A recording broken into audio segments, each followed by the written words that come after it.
అంటే వీళ్ళకి తిక్క కూర్చొని నాకు బాగా చేశాను అనుకుంటా.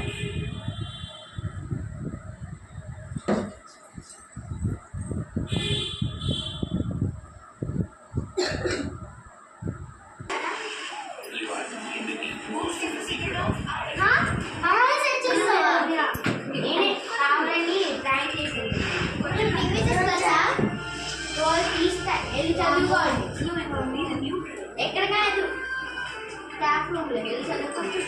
టీవీ చూస్తే చదువుతాను నాకు తెలుసు.